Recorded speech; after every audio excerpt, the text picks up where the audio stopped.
From the Swiss Alps to the Canadian Rockies, celebrating unique connections between Switzerland and Canada. Brought to you by the Swiss representations in Canada. Over the course of the past 2 years, significant strides have been made to store renewable energy more efficiently. Electrochemical engineering is one research field that has contributed substantially to this endeavor and has produced a real-world impact. At its core, electrochemical engineering is about harnessing the power of chemical reactions that involve electric charges. In practical terms, its applications are already part of our daily lives. For instance, with electric vehicles or with smart grids that make our energy use more efficient and also reduce our carbon footprint. For a long time, electrochemical and other engineering disciplines were predominantly pursued by male researchers. However, more recently, and despite many challenges, women increasingly start their careers in engineering disciplines, overcoming stereotypes and outdated workplace cultures. Women are increasingly gaining recognition for their groundbreaking contributions to the field. One of these impressive engineers is Professor Elena Baranova at the University of Ottawa, who is no stranger to the intricate workings of electrochemical engineering. With a formidable academic background, including a Master of Science in Chemical Engineering and a PhD in Chemistry, she has dedicated her career to unraveling the mysteries of chemical processes. Continuing her journey, Dr. Baranova pursued her doctoral studies at the Institute of Chemical Science and Engineering at the École Polytechnique Fédérale de Lausanne, culminating in her PhD in 2005. My name is Isabelle Despicht, academic intern at the Embassy of Switzerland to Canada, and I'm very pleased to welcome Dr. Baranova for our podcast From the Alps to the Rockies, which this spring focuses on how we can break down barriers for women in STEM. It's a pleasure to have you with us today. Before diving into your current research, could you share what initially drew you to the field of electrochemical engineering? Yes, hello. Thank you for having me. It's a pleasure to be here. And yes, I come from a family of engineers, chemical, mechanical, and mining engineers. Not only my parents, but also my grandparents were engineers. My grandmother graduated with a degree in chemical engineering in 1953 and worked in a laboratory at the Technical University. This was when Ukraine was part of the Soviet Union. Also, my mother is a mining engineer. So I grew up surrounded by engineers and never felt that there were any barriers for girls to become engineers. I also witnessed the creativity and inspiring aspect of engineering. Regarding my academic career, it also stems from the fact that I am the third generation of university professors in science and engineering. Therefore, early in my life, I knew that I wanted to do something creative, and engineering was my choice. And I also wanted to teach students at the university. So that's my background in engineering and how I came to this field. Great to hear that you come from a family of engineers of many generations. You are currently professor at the University of Ottawa, and your current research focuses on electrochemical engineering for energy conversion and storage, as well as the design of novel catalytic systems for the environment. Could you tell us more about your research and what contributions you are making to the field of electrochemical engineering? Yes, you're absolutely right. So we are interested in my lab in energy conversion and storage. And to give you an example, what is energy conversion?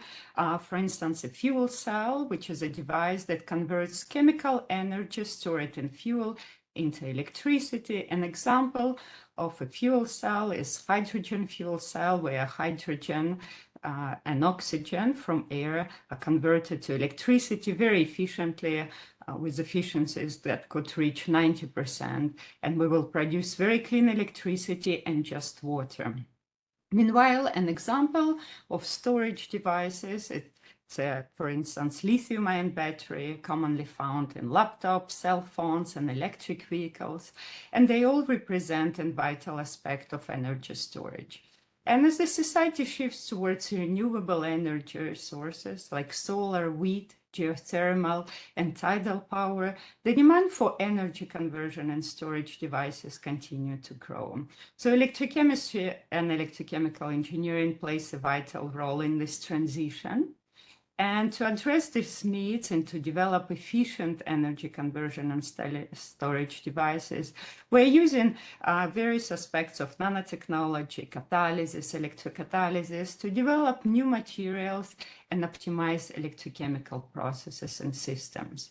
So we are tackling these pressing issues and, of course, making devices more efficient. Thank you again for sharing this. It's very interesting, especially for someone that doesn't come from this discipline of engineering. I would like to come back to your education, and I'm curious to hear about your experience in the different countries in which you studied and worked. Starting with Switzerland, how did you experience the EPFL environment during your studies as a woman working in science? I thoroughly enjoyed my time at EPFL in Lausanne. I found it to be a very rewarding experience. The environment was truly international and inclusive. I was fortunate to be part of a diverse research group led by Professor Christos Kamenelis, who fostered collaborations worldwide. And our group comprised students and researchers from various regions, including Western and Eastern Europe. And also we had colleagues coming and students coming from Africa, Senegal in particular, also South America, Colombia, and also Asia.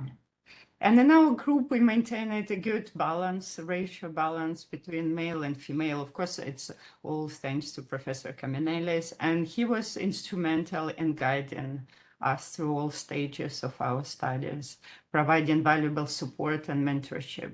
So I can tell you that we had 2 offices where we had 4 girls and 4 boys, and that's very often the balance was 50-50 between PhD students. So great experience. And at the Institute of Chemical Science and Engineering at EPFL, so where was the laboratory of Professor Kamenelis, there was a good gender balance among PhD students. And I think undergraduate students, we less girls than boys, but still good balance. However, at that time, there were fewer women and fewer women professors and fewer female role models. And I trust the situation has evolved since then. At EPFL, well, despite the diversity I found lacking during my time, there was career development, workshops especially tailored specifically for female students, and more coaching programs geared towards girls. However, I'm optimistic that these initiatives have since been implemented at EPFL. And I can tell you that in my professional experience, I did not encounter any significant barriers at EPFL, so except language barriers. French, of course, English, which are not my first languages. Yeah, it's true that adapting to a new environment, especially when a new language is spoken, is never completely easy. It's interesting that we talked about this gender ratio, and it's also great to hear that you had quite a few females working on your side. Yet, of course, apart a gender balance, other things and other aspects are very important too. Notably, the demands of an engineering career are very intense, and for women, these aspects are compounded by societal expectations of, for example, managing household duties and completing unpaid care work.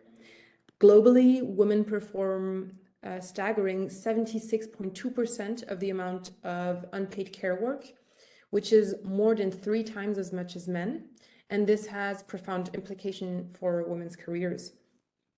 So after Switzerland, you moved to Canada, where you embarked on a postdoctoral fellowship. You are now a professor at the University of Ottawa. Referring to the types of barrier I just mentioned, how did you experience your work environment in Canada? And did you encounter any initiatives there that facilitated overcoming these potential barriers in your work? Yes. So when I arrived in Canada, and specifically during the University of Ottawa, I quickly recognized that university commitment to supporting women in their career. So as a mother of two sons, I was sharing my duties at home and also my work career.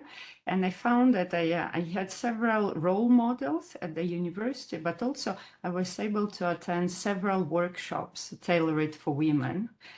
For instance, focusing on topics such as achieving work-life balance. That was very important, how to prioritize your family life or work depending on the situation. Another interesting workshop that was set up especially for women is how to advance to the next career stage, because sometimes women take more time to advance to get promotion. They wait, they hesitate, they are not sure if they're good enough for the promotion. So one session that particularly stood out for me was on negotiation skills and the importance of knowing when to say no. And again, that's it was tailored for women, and very interesting and important workshop. So we have quite a bit of support for women in academia. Furthermore, the university offers a special internal grant for women to assist them in restarting their research programs after maternity leave or parental leave, or after caring for family members. I benefited from this grant when I had my second son, and it was really important because I started new idea, and I started new program in my laboratory that led afterwards to a larger program and larger federal grant. However, we are still 25% in our faculty of female professors. It's different across Canada, but yeah, numbers are growing. Well, it's really great to hear about the workshops and the initiatives you mentioned, particularly the ones, for example, on negotiation skills, that was particularly useful to you. And these are really there and help breaking down barriers for women in STEM. So reflecting on our conversation, it's true that it's encouraging to see that women can have fulfilling experiences in environments that prioritize inclusivity and acknowledge the unique challenges faced by women in STEM and, for example, also in electrochemical engineering. Looking ahead, what do you believe are the next steps or initiatives necessary to further break down the barriers for women in STEM, either in general or in particular within the realm of electrochemical engineering?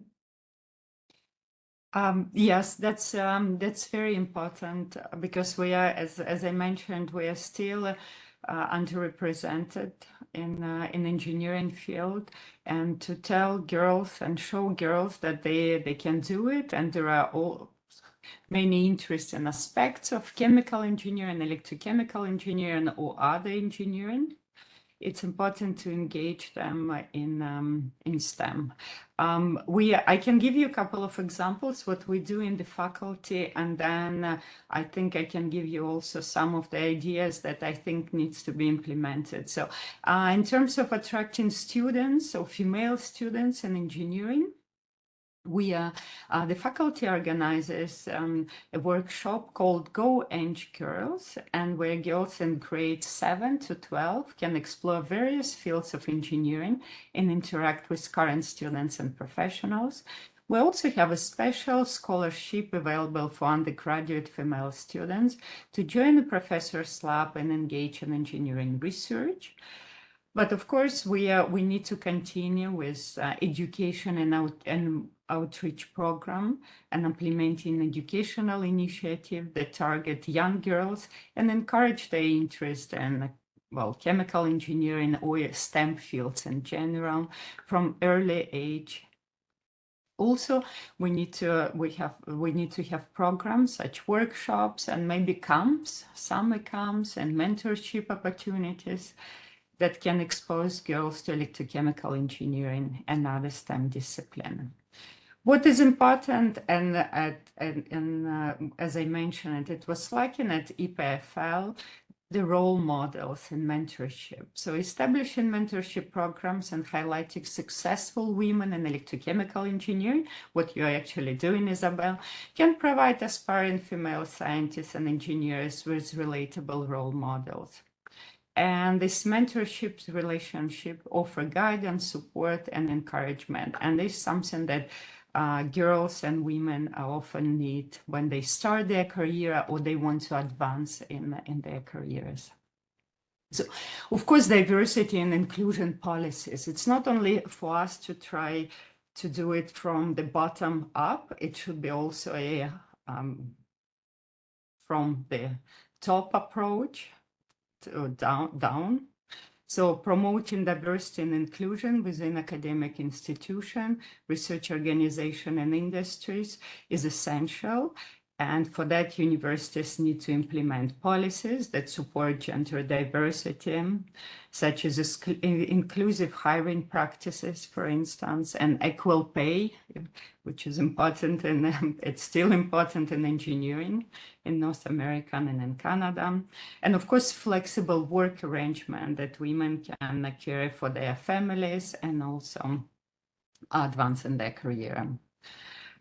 So what also I think is important is support networks and professional development, creating networking opportunities like various conferences, workshops, and also professional development programs tailored specifically for women in chemical engineering. This could foster this sense of community and empowerment. And of course, and not least, especially for chemical engineering professors, it's access to research funding and opportunities. And so we need to have more access to research funding and career advancement opportunities. And also we need to ensure equitable distribution of resources and removing systematic barriers to funding and recognitions. And this all could help and advance women and also play a vital role for increasing the numbers of women in the chemical and STEM field in general. Mm-hmm. So that's the initiative that I think are important, and I know that we are working towards it, and hopefully in some years they will be implemented. Yeah. So as you mentioned, many things can be done. I think we all need to play a more proactive role in breaking down these barriers by, as you mentioned, organizing specific workshops for women working in specific fields, etc. Again, having a gender balance, the flexible work schedule you mentioned is also very important. So I kindly thank you for sharing all these insights with us.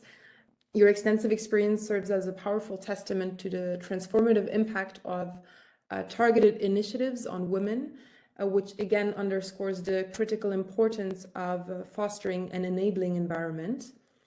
Today, it's evident that the experiences of women in the field of science can vary widely depending on the context, with some places offering more supportive conditions than others. However, as you rightly pointed out, maintaining an ongoing dialogue on this topic is essential and can only lead to positive outcomes. So thank you once again for sharing your valuable insights. Thank you very much.